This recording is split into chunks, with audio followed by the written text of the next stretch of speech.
اب آج کے پروگرام کا اگلا درس فضیلت الشیخ ڈاکٹر حافظ محمد اسحاق زاہد حافظہ اللہ تعالی وہ آپ کے سامنے شیطان کے مکر و فریب اور ان سے بچنے کی راہیں اس موضوع پر خطاب فرمائیں گے، تو تشریف لاتے ہیں فضیلت الشیخ ڈاکٹر حافظ محمد اسحاق زاہد حافظہ اللہ۔ بسم اللہ الرحمن الرحیم، ان الحمد للہ نحمده ونستعینه ونستغفره ونعوذ باللہ من شرور انفسنا ومن سیئات اعمالنا، من يهده الله فلا مضل له ومن يضلل فلا هادي له، وأشهد أن لا إله إلا الله وحده لا شريك له، وأشهد أن محمدًا عبده ورسوله۔ اللهم صل على محمد وعلى آل محمد كما صليت على إبراهيم وعلى آل إبراهيم إنك حميد مجيد۔ اللهم بارك على محمد وعلى آل محمد كما باركت على إبراهيم وعلى آل إبراهيم إنك حميد مجيد۔ أما بعد، فإن خير الحديث كتاب الله، خير الهدي هدي محمد صلى الله عليه وسلم، وشر الأمور محدثاتها، وكل محدثة بدعة، وكل بدعة ضلالة، وكل ضلالة في النار۔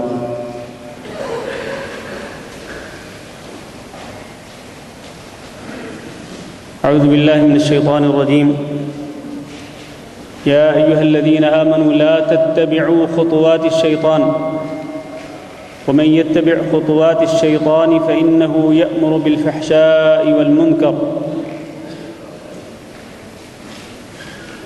وقال تعالى إن الشيطان لكم عدو فاتخذوه عدوا إنما يدعو حزبه ليكونوا من أصحاب السعير۔ قابل صد احترام دوستوں اور بھائیوں اور معززات ماؤں، بہنوں، بیٹیوں اور خواتین اسلام، آپ کے سامنے میں نے قرآن مجید کی 2 آیات پڑھی ہیں۔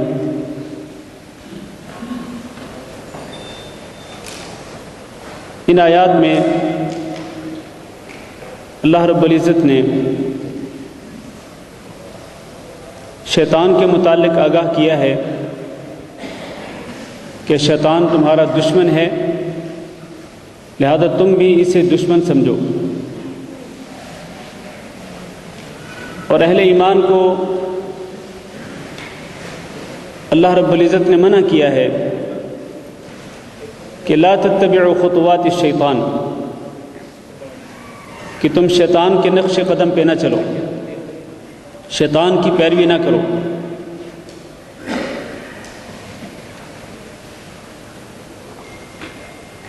شیطان انسان کا اعلانیہ دشمن ہے، کھلم کھلا دشمن ہے۔ ایک دشمن وہ ہوتا ہے جو چھپ کر وار کرتا ہے، لیکن شیطان اعلانیہ دشمن ہے، اور یہ ازلی دشمن ہے اور ابدی دشمن ہے۔ ازل سے اس کی انسان سے دشمنی چلی آ رہی ہے، اور ہمیشہ تک، قیامت آنے تک یہ انسان کا دشمن رہے گا، اور انسان کے خلاف وار کرے گا، انسان کو بہکائے گا، انسان کو گمراہ کرے گا، اپنی چالوں سے، اپنی سازشوں سے اس کو شکار کرنے کی کوشش کرے گا۔ اس کی دشمنی کی ابتدا کب ہوئی؟ دشمنی کی ابتدا تب ہوئی جب اللہ رب العزت نے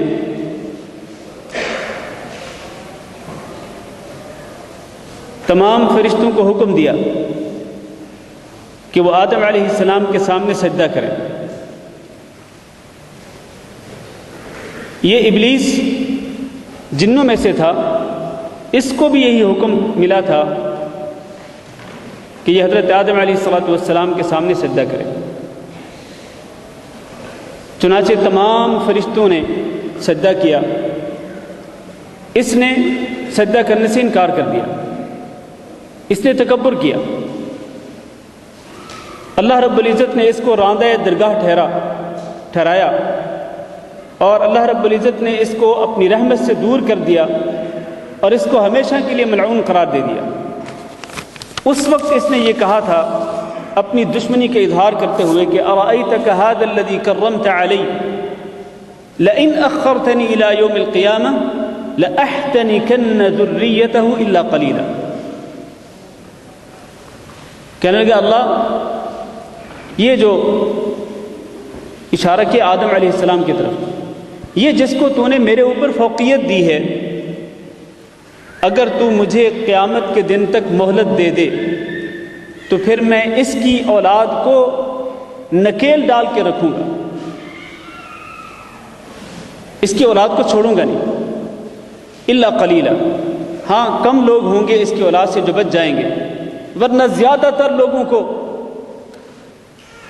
میں اپنی سازشوں میں شکار کر کے رکھوں گا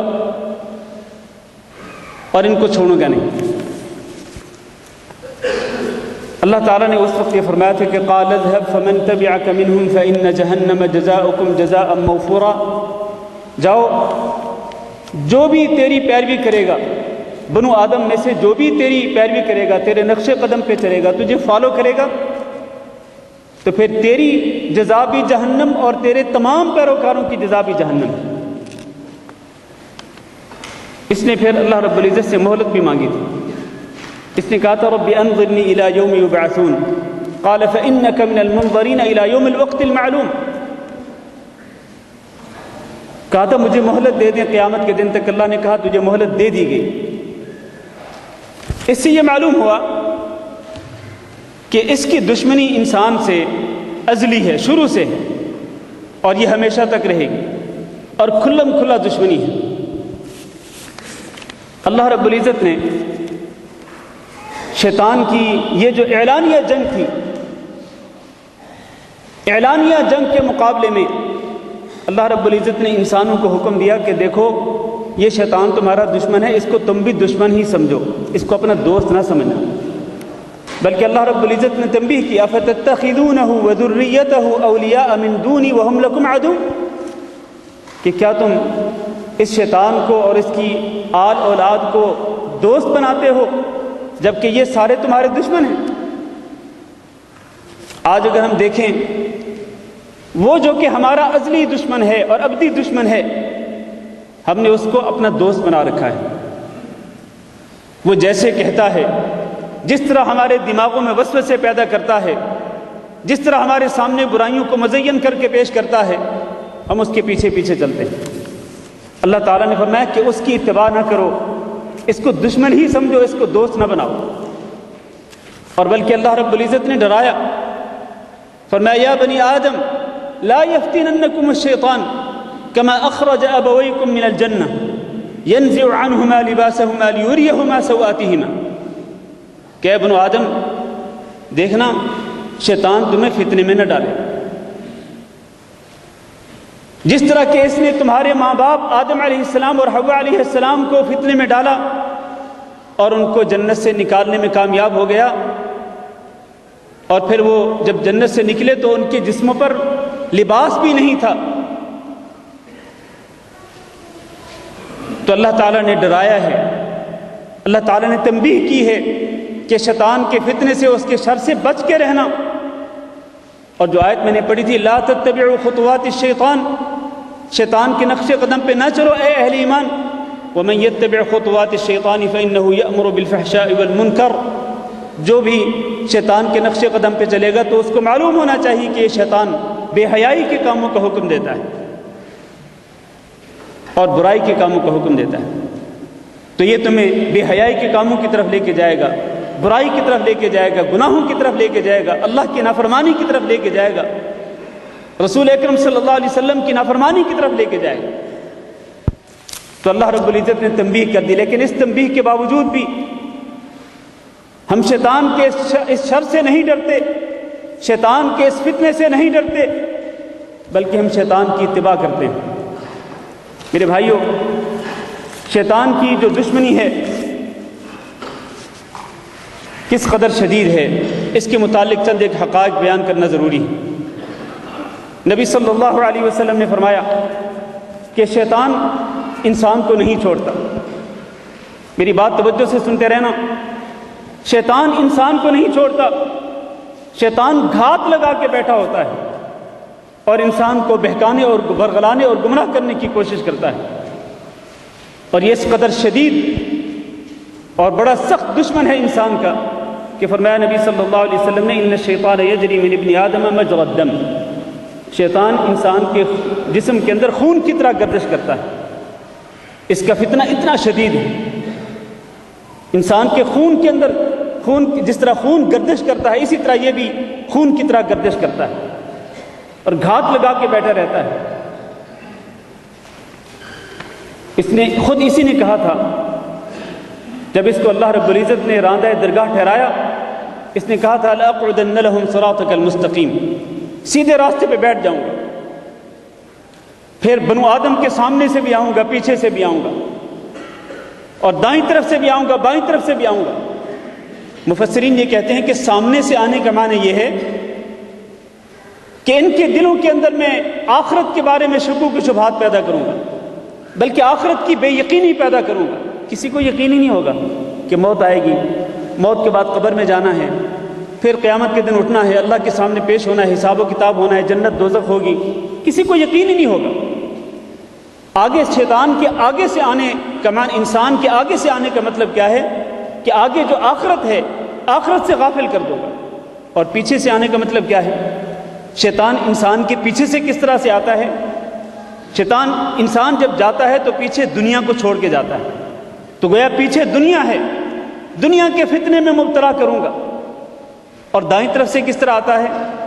دائیں طرف سے آنے کا معنی یہ ہے کہ شیطان انسان کو دین کے بارے میں شکوک و شبہات میں مبتلا کرتا ہے، دین سے دور کرتا ہے۔ اور بائیں طرف سے آنے کا معنی کیا ہے؟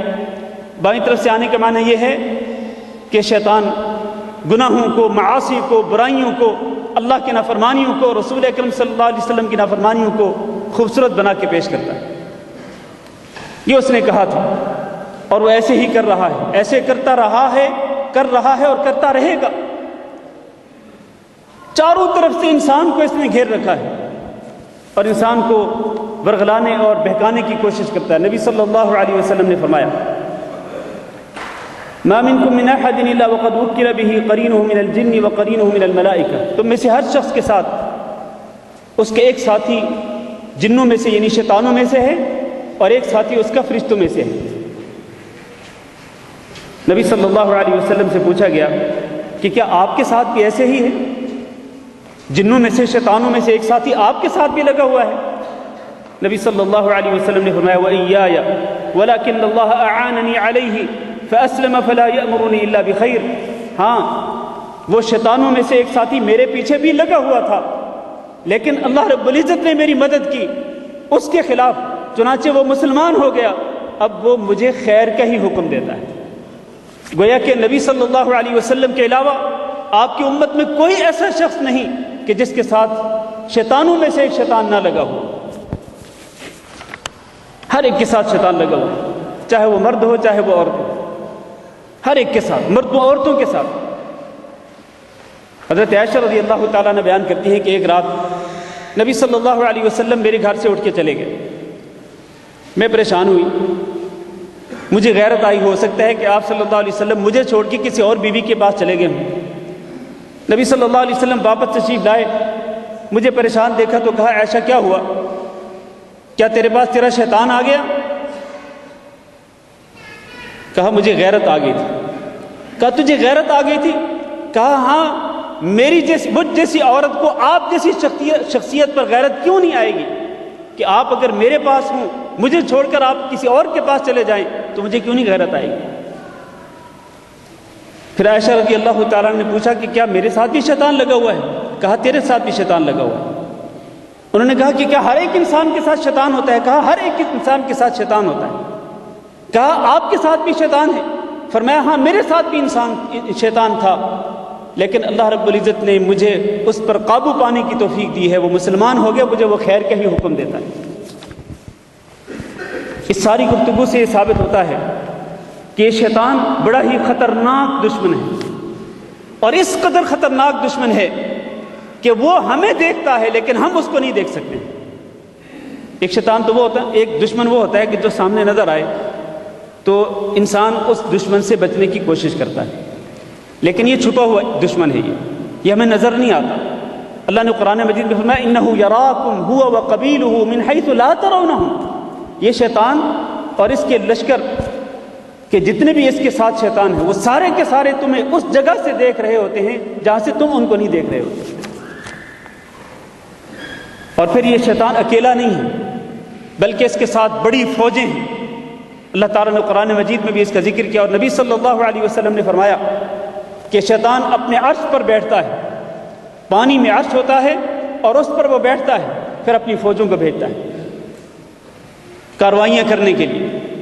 شیطان جاتے ہیں، شام کو واپس لوٹتے ہیں، کارگزاریاں پیش کرتے ہیں، سناتے ہیں، کوئی کہتے آج میں نے یوں کیا، کوئی کہتے آج میں نے یوں کیا، وہ ہر ایک کو کہتا تو نے کچھ بھی نہیں کیا، حتیٰ کہ ایک شیطان آ کے کہتا ہے کہ ما ترکتہ حتی فرقت بینہ و بین امراتی، آج میں نے اس آدمی کو چھوڑا نہیں جب تک کہ میں نے اس کے اور اس کی بیوی کے درمیان جدائی نہیں ڈال دی۔ چنانچہ وہ شیطان وہ اس کو اپنے گلے کے ساتھ لگا لیتا ہے، کہتا تو نے ٹھیک کیا ہے، اصل کام تو نے کیا ہے۔ اس سے یہ ثابت ہوتا ہے کہ شیطان اکیلا نہیں بلکہ اس کے ساتھ بہت بڑی فوج ہے، اس کے ساتھ لشکر ہے جو انسانوں کو گمراہ کرنے کی کوشش کرتے ہیں۔ شیطان کیا چاہتا ہے؟ ہم سے شیطان کیا چاہتا ہے؟ ہمیں گمراہ کر کے، ہمیں بہکا کر، ہمیں ورغلا کر کیا چاہتا ہے؟ اس کا سیدھا سا جواب یہ ہے کہ شیطان خود جہنمی ہے، جہنم میں جائے گا۔ وہ یہ چاہتا ہے کہ جس طرح میں جہنم میں جاؤں اسی طرح آدم کی اولاد بھی میرے ساتھ جہنم میں جائے، والعیاذ باللہ۔ انما یدعو حزبہ لیکونوا من اصحاب السعیر، اور اس کے لیے وہ مختلف چالیں چلتا ہے۔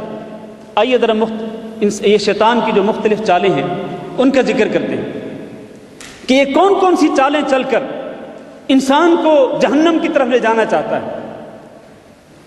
شیطان کی ان چالوں سے ہمیں متنبہ رہنا ہوگا، ہمیں خبردار رہنا ہوگا تاکہ ہم اس کی چالوں سے، اس کی سازشوں سے بچ سکیں۔ اس کی چالوں میں سے پہلی چال یہ ہے کہ یہ انسان کو کفر اور شرک میں واقع کرتا ہے، کفر میں انسان کو مبتلا کرتا ہے اور اسی طرح شرک میں مبتلا کرتا ہے۔ کمثل الشیطان اذ قال للانسان اکفر، یہ شیطان انسان سے کہتا کفر کر، یعنی اللہ تعالیٰ کا انکار کر دے، اللہ کے رسول کا انکار کر دے، اللہ کی کتاب کا انکار کر دے، قیامت کے دن کا انکار کر دے، فرشتوں کا انکار کر دے، اچھی بری تقدیر کا انکار کر دے، کسی ایک کا انکار کروا کے قرآن کو جھٹلا کر وہ انسان سے کفر کرواتا ہے۔ جب انسان کفر کر لیتا ہے تو پھر کیا کہتا ہے؟ قال انی بریء منک، میں تجھ سے بری ہوں، میرا تجھ سے کوئی تعلق نہیں، انی اخاف اللہ رب العالمین، میں تو اللہ سے بڑا ڈرتا ہوں جو رب العالمین ہے۔ اور آپ کو یہ پتہ ہے کہ روئے زمین پر شرک کی ابتدا کیسے ہوئی؟ شرک کی ابتدا بھی شیطان نہیں کروائی تھی۔ حضرت نوح علیہ السلام کے زمانے میں ود، سواع، یغوث، یعوق و نصر، یہ سارے جو نام تھے یہ اصل میں قوم نوح کے صالحین کے نام تھے۔ قوم نوح کے اندر جو صالحین تھے، نیک لوگ تھے، ان کے نام تھے، یہ فوت ہو گئے۔ بعد میں آنے والی جو نسل تھی وہ آپس میں کہنے لگے کیوں نہ ہو کہ ہم جہاں پر یہ حضرات بیٹھتے تھے ہم وہاں پر ان کی مجلسوں کے اندر ہم ان کے بت بنا کے رکھ دیں، یا ہم ان کی تصویریں بنا کے رکھ دیں، ہم ان کو دیکھ کر یاد کریں گے کہ جس طرح یہ اللہ کی عبادت کرتے تھے ہم بھی اسی طرح اللہ کی عبادت کریں۔ چنانچہ ان کے بت بنا دیے گئے، ان کی تصویریں لٹکا دی گئیں، پھر وہ نسل ختم ہو گئی۔ یہ نسل ان کی پوجا نہیں کرتی تھی۔ بعد میں دوسری نسل آئی، شیطان نے آ کے ان کو ورغلایا، کہا تمہارے جو آباء و اجداد تھے نا جن کی یہ تصویریں دیکھتے ہو، جن کے مجسمے دیکھتے ہو، تمہارے آباء و اجداد ان کی پوجا کرتے تھے، تم بھی ان کی پوجا کرو۔ یہاں سے وہ ان کی پوجا کرنے لگے۔ قوم نوح علیہ السلام میں شرک کی ابتدا شیطان نے اس طرح سے کروائی۔ میرے بھائیوں، یہ شیطان کی چالوں میں سے ایک بہت بڑی چال ہے کہ یا تو کفر میں مبتلا کرے گا یا شرک میں مبتلا کرے گا۔ اور آج ہم دیکھ رہے ہیں، آج ہم دیکھتے ہیں ہمارے معاشروں کے اندر جہاں جہاں بھی شرک کے اڈے ہیں، دربار ہیں، مزار ہیں، لوگ کہتے ہیں کہ وہاں بزرگان دین کو دفن کیا گیا ہے، ان کے بارے میں عقیدت رکھنے والے، ان کی عقیدت رکھنے والے جو لوگ ہیں، ان کے دلوں کے اندر شیطان یہ وسوسے پیدا کرتا ہے کہ ان کی قبروں پہ جاؤ، درباروں پہ جاؤ، مزاروں پہ جاؤ، چڑھاوے چڑھاؤ، نذر و نیاز پیش کرو، دیگیں پکا کے تقسیم کرو، وہاں رکوع کرو، سجدے کرو، ان سے امیدیں وابستہ کرو، یہاں سے بہت کچھ ملتا ہے۔ جو بھی اس دربار مزار پہ آ جاتا ہے وہ محروم نہیں جاتا۔ ان سے حاجتیں پوری کرنے کی التجا کرو، مشکلیں ٹالنے کے لیے ان کو پکارو۔ یہ سارا کچھ کیا ہے؟ یہ شرک اعمال کی محبت کون ڈال رہا ہے ان لوگوں کے دلوں کے اندر؟ یہی شیطان۔ تو شیطان کی اس چال سے ہمیشہ متنبہ رہنا چاہیے۔ اللہ تعالیٰ سے دعا کرتے ہیں کہ اللہ ہم سب کو زندگی کے آخری لمحے تک شرک کی غلاطوں سے پاک رکھے۔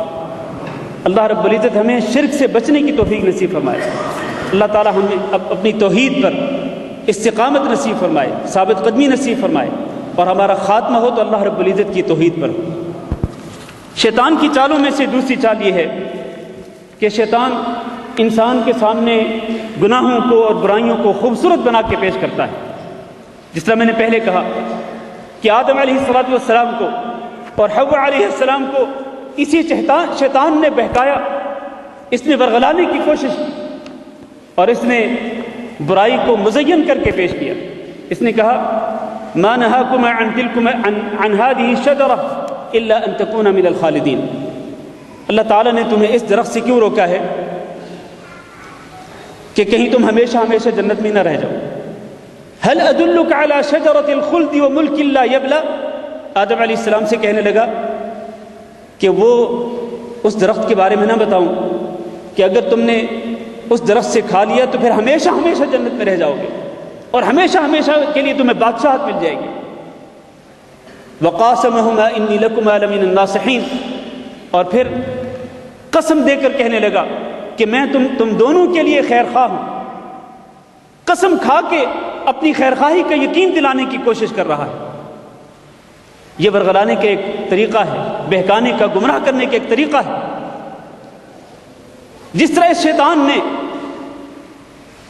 حضرت آدم اور حضرت حوا علیہ السلام کے سامنے ایک برائی کو مزین کیا، اسی طرح بنو آدم کے سامنے بھی یہ شیطان برائیوں کو مزین کر کے خوبصورت بنا کے پیش کرتا ہے۔ نبی کریم صلی اللہ علیہ وسلم نے فرمایا الا ان الشیطان قد ایس ان یعبد فی بلدکم ھذا، خبردار شیطان اس بات سے مایوس ہو چکا ہے کہ اس کی اس شہر کے اندر، اس ملک کے اندر پوجا کی جائے گی۔ کم از کم اس بات سے وہ مایوس ہو چکا ہے کہ اس کی پوجا نہیں کی جائے گی، لیکن ولیکن ستکون لہ طاعہ، لیکن ان قریب اس کی فرما برداری کی جائے گی۔ کس کی؟ شیطان کی۔ کس طرح؟ فی بعض ما تحتقرون من اعمالکم، بعض ان اعمال کے اندر جن کو تم حقیر سمجھو گے، ان اعمال کے اندر تم لوگ شیطان کی فرما برداری کرو گے۔ لہذا حقیر سے اعمال کے اندر جب تم شیطان کی پیروی کرو گے تو شیطان اسی پر راضی ہو جائے گا۔ میرے بھائیوں ذرا غور کریں، ہمارے معاشرے کے اندر بھی ایسے اعمال موجود ہیں، ایسے گناہ موجود ہیں، ایسی برائیاں موجود ہیں جن کو ہم لوگ انتہائی حقیر سمجھتے ہیں۔ آج ہم میں سے ہر ایک کی جیب کے اندر موبائل موجود ہے، موبائل میں نیٹ پیکج چل رہے ہیں، اور نیٹ کے ذریعے لوگ کیا کچھ نہیں سنتے اور کیا کچھ نہیں دیکھتے۔ خاص طور پر کوئی شخص جب خلوت میں ہوتا ہے، اپنے بستر پر لیٹا ہے، تو وہ موبائل آن کرتا ہے، نیٹ چلاتا ہے۔ شیطان اس کے دل میں وسوسے پیدا کرتا ہے، برائی کو مزین اور خوبصورت کر کے پیش کرتا ہے کہ اس ویڈیو کلپ کو بھی دیکھ لو، اس گانے کو بھی سن لو، یہ فلم بھی دیکھ لو، فلاں چیز بھی دیکھ لو، فلاں چیز بھی دیکھ لو۔ شیطان اس کے دل کے اندر بے حیائی کے کاموں کو مزین کر کے پیش کرتا ہے اور انسان کو آمادہ کرتا ہے کہ بے حیائی کے کام کرو۔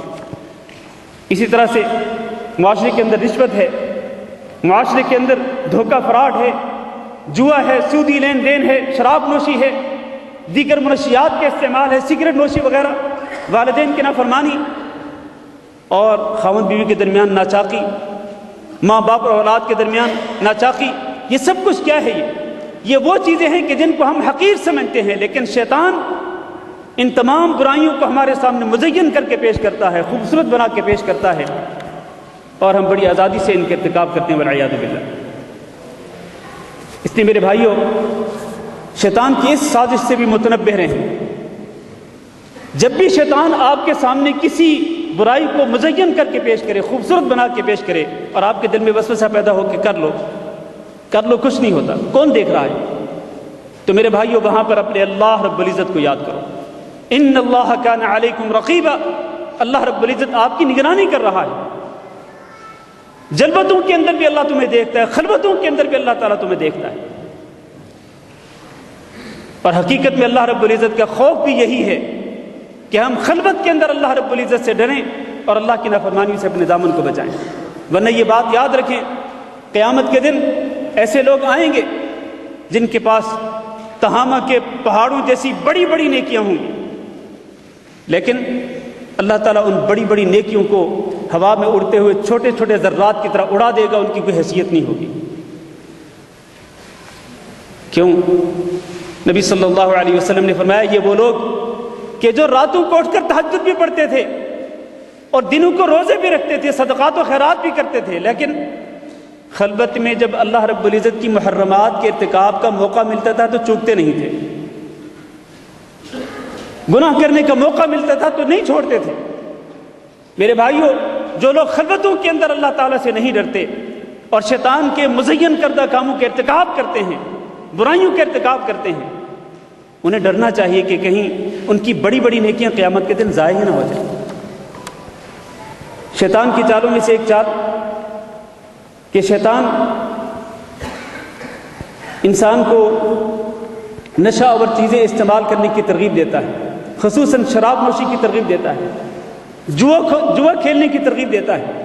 اللہ تعالیٰ نے قرآن مجید کے اندر ان دونوں چیزوں کو حرام قرار دیا، شراب نوشی کو بھی، تمام نشہ آور چیزوں کو، اور اسی طرح جوئے کو بھی اللہ تعالیٰ نے حرام قرار دیا، اور فرمایا انما یرید الشیطان ان یوقع بینکم العداوۃ والبغضاء فی الخمر والمیسر، یہ شیطان شراب کے ذریعے اور جوئے کے ذریعے تم لوگوں کے درمیان دشمنی کے جذبات کو پیدا کرتا ہے، دشمنی پیدا کرنا چاہتا ہے، بغض اور عداوت کو پیدا کرنا چاہتا ہے، نفرتوں اور قدورتوں کو پیدا کرنا چاہتا ہے، وَيَصُدَّكُمْ عَنْ ذِكْرِ اللَّهِ، اور تمہیں اللہ کے ذکر سے دور رکھنا چاہتا ہے۔ شیطان کی چالوں میں سے ایک چال کیا ہے کہ اللہ کے ذکر سے دور رکھنے کی کوشش کرتا ہے انسانوں کو مختلف چیزوں کے ذریعے، ان میں سے ایک شراب نوشی کے ذریعے، نشہ آور چیزوں کے ذریعے، اور اسی طرح جوئے کے ذریعے، اور مختلف گیمیں جو لوگ کھیلتے ہیں اپنے موبائل کے اندر، ٹیب کے اندر، آئی پیڈ کے اندر، کمپیوٹر کے اندر، مختلف گیموں کے ذریعے لوگوں کے وقت کو شیطان برباد کرتا ہے۔ کاش کہ آج کے نوجوان جو گیمیں کھیلتے ہیں، گیمیں کھیل کر اپنے اوقات کو برباد کرتے ہیں، وہ یہ سوچیں کہ یہ کتنے قیمتی اوقات ہیں کہ جن کو ہم برباد کر رہے ہیں۔ ان قیمتی اوقات کے اندر ہم قرآن مجید کو بھی تو پڑھ سکتے ہیں، قرآن مجید کی تفسیر کا مطالعہ کر سکتے ہیں، نبی صلی اللہ علیہ وسلم کی احادیث کا مطالعہ کر سکتے ہیں، صحابہ کرام کی سیرت کا مطالعہ کر سکتے ہیں، اچھی کتابیں پڑھ سکتے ہیں، اچھے لیکچر سن سکتے ہیں، اچھے دروس اور محاضرات کو سن سکتے ہیں، اپنے قیمتی اوقات، فارغ اوقات سے اس طرح فائدہ بھی تو اٹھا سکتے ہیں۔ لیکن شیطان انسان کو اس بات پر آمادہ کرتا ہے کہ اپنے فارغ وقت کو برباد کرو فضول کاموں کے اندر، بیہودہ کاموں کے اندر۔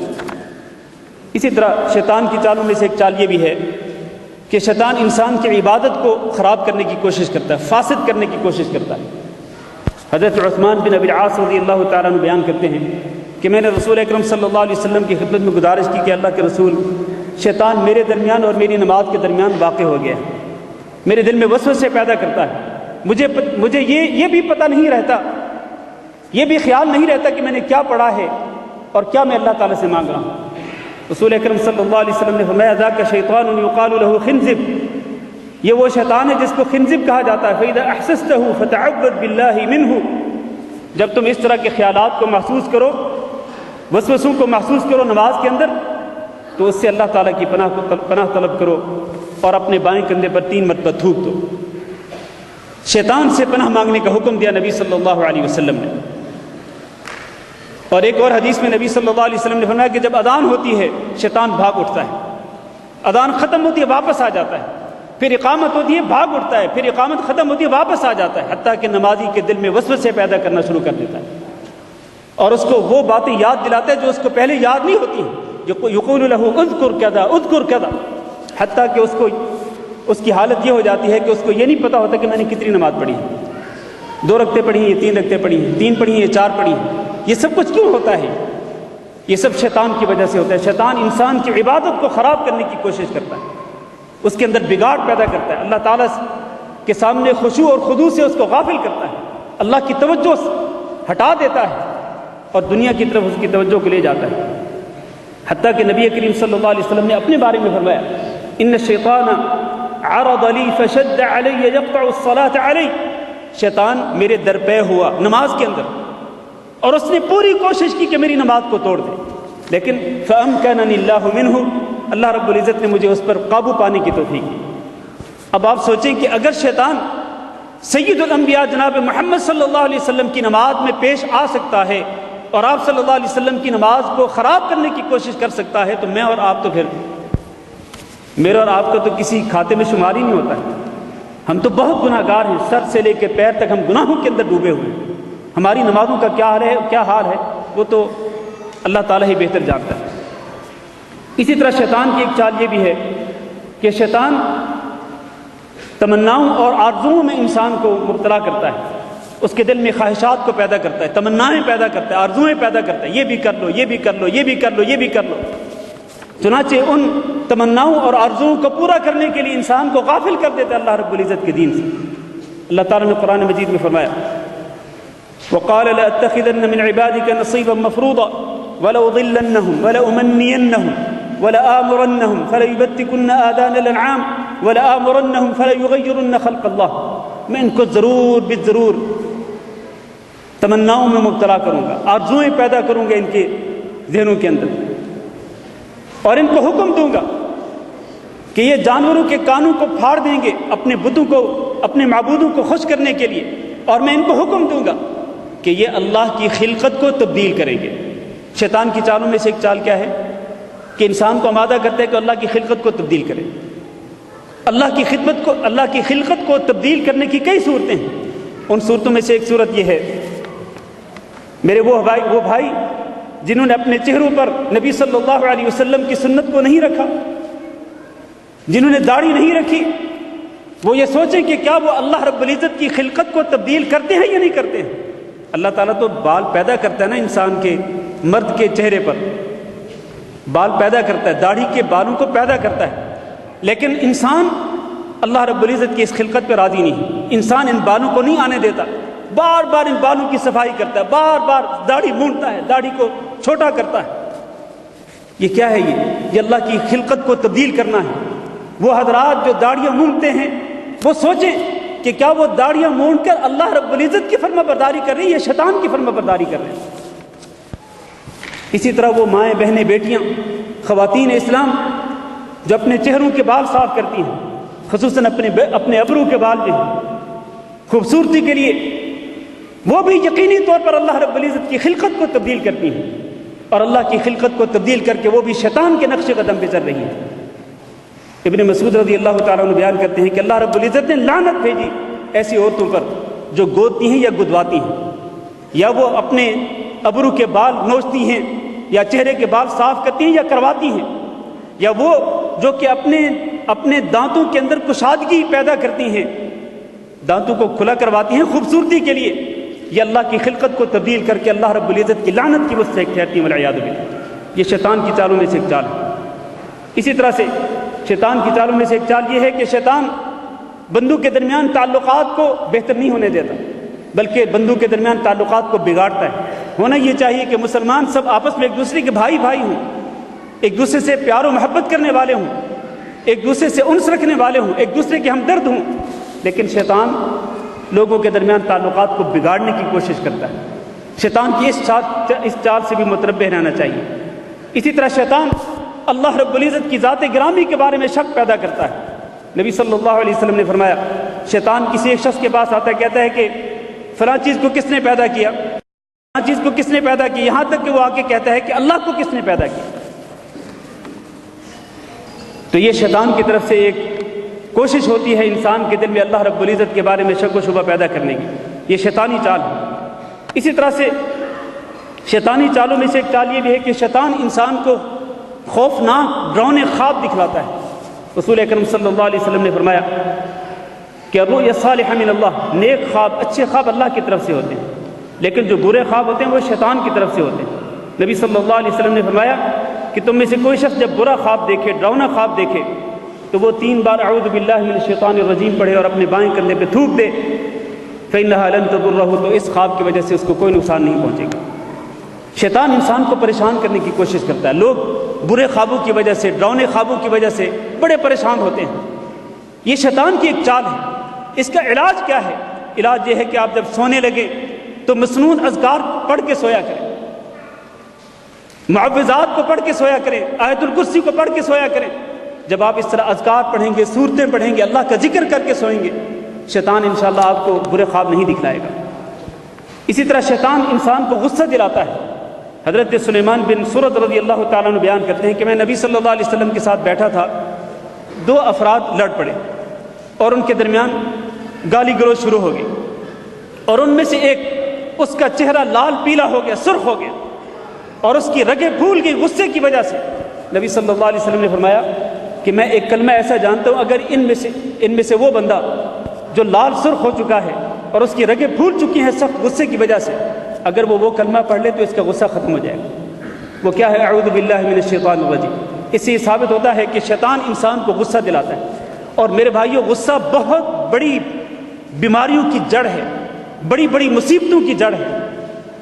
آپ دیکھیں کہ میاں بیوی کے درمیان اکثر جو تعلقات بگڑتے ہیں، جب کلش پیدا ہوتی ہے اور نوبت طلاق تک جا پہنچتی ہے، اس کی وجہ کیا ہوتی ہے؟ اکثر و بیشتر یہی سوال آتے ہیں کہ جی میرے خامد نے مجھے شدید غصے کی حالت میں طلاق دے دی، اس طلاق کا حکم کیا ہے؟ تو شدید غصے کے عالم میں مرد اپنے اوپر قابو نہیں رکھتا اور اپنی زبان سے وہ طلاق کے لفظ بول دیتا ہے۔ اس سے کیا ہوتا ہے کہ گھروں کے گھر اجڑ جاتے ہیں، خاندان اجڑ جاتے ہیں اور گھر برباد ہو جاتے ہیں شیطان کی اس چال کی وجہ سے۔ اسی لیے نبی صلی اللہ علیہ وسلم کے پاس ایک شخص آیا، اس نے کہا اللہ کے رسول مجھے وصیت فرمائیں۔ آپ نے فرمایا لا تغضب۔ اس نے کہا کوئی اور وصیت فرمائیں۔ آپ نے فرمایا لا تغضب۔ اس نے کہا کوئی اور وصیت فرمائیں۔ آپ نے فرمایا لا تغضب۔ جتنی بار اس نے بار بار مطالبہ کیا وصیت کا، نبی صلی اللہ علیہ وسلم ہر بار یہی کہتے رہے کہ لا تغضب، غصے میں نہ آئے۔ غصہ بہت بڑی مصیبتوں کی جڑ ہے۔ اسی طرح شیطان جو ہے انسان کو موسیقی میں مگن رکھتا ہے، موسیقی کے اندر، گانوں کے اندر، شیطانی آوازوں کے اندر شیطان انسان کو مگن رکھتا ہے اور اللہ کے ذکر سے دور رکھتا ہے۔ میرے بھائیوں، آئیے شیطان کی یہ مختلف چالیں ذکر کرنے کے بعد آخر میں شیطان سے بچنے کے جو وسائل ہیں، جو اسباب ہیں، جو تدابیر ہیں، جو شریعت کے اندر ذکر کی گئی ہیں قرآن مجید کے اندر اور نبی صلی اللہ علیہ وسلم کی احادیث کے اندر، ان کو بھی مختصر طور پر ذکر کرتے ہیں تاکہ ان تدابیر کو اختیار کر کے ہم شیطان کی چالوں سے بچ سکیں۔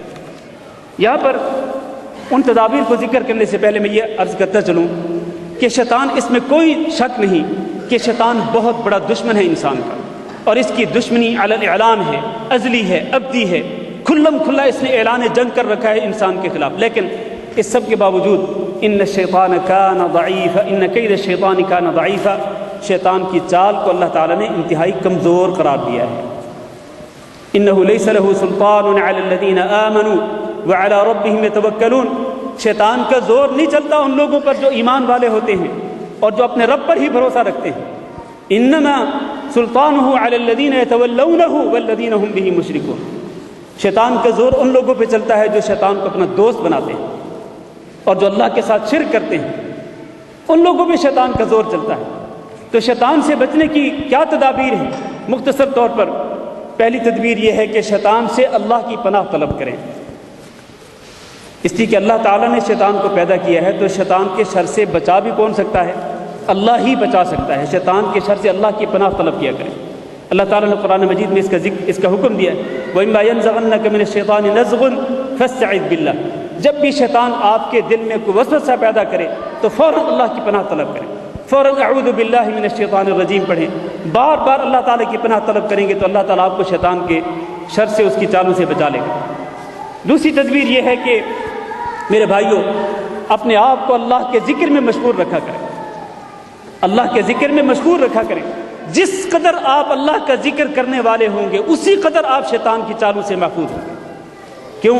اس لیے کہ جو شخص اللہ کے ذکر سے غافل ہو جاتا ہے اللہ تعالیٰ اس پر شیطان کو مسلط کر دیتا ہے۔ وَمَن يَعْشُ عَن ذِكْرِ الرَّحْمَنِ نُقَيِّضْ لَهُ شَيْطَانًا فَهُوَ لَهُ قَرِينٌ۔ جو شخص بھی رحمان کے ذکر سے غافل ہوتا ہے تو ہم اس پر شیطان کو مسلط کر دیتے ہیں اور پھر وہ شیطان اس کا ساتھی بن جاتا ہے۔ حضرت یحییٰ علیہ السلام نے بنو اسرائیل کو 5 باتوں کا حکم دیا تھا، ان میں سے ایک بات یہ بھی تھی آمرکم ان تذکروا اللہ، میں تمہیں حکم دیتا ہوں کہ تم اللہ رب العزت کا ذکر کرتے رہا کرو، کیونکہ اس کی مثال ایسے ہے جیسے ایک شخص کے پیچھے اس کے دشمن لگے ہوئے ہوں،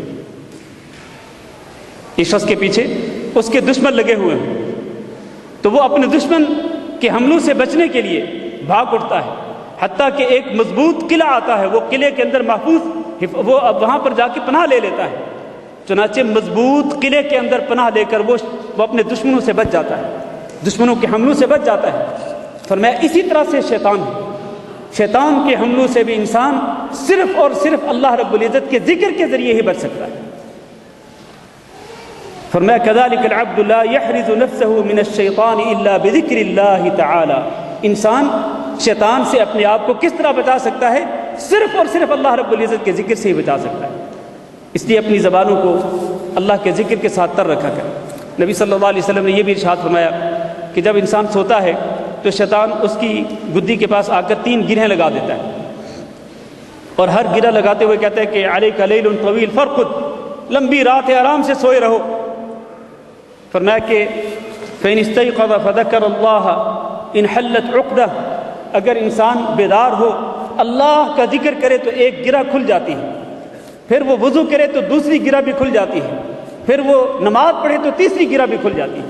شیطان کی تینوں گرہیں ختم ہو جاتی ہیں، تینوں گرہیں ٹوٹ جاتی ہیں اللہ رب العزت کے ذکر کے ساتھ، وضو کے ساتھ اور نماز کے ساتھ۔ اسی طرح میرے بھائیوں گھروں کے اندر قرآن مجید کی تلاوت کا اہتمام کیا کریں۔ جس قدر آپ گھروں کے اندر قرآن مجید کی تلاوت کا اہتمام کریں گے اسی قدر آپ کے گھر شیطان کے فتنے سے اور شیطان کے شر سے، اس کی چالوں سے محفوظ رہیں گے۔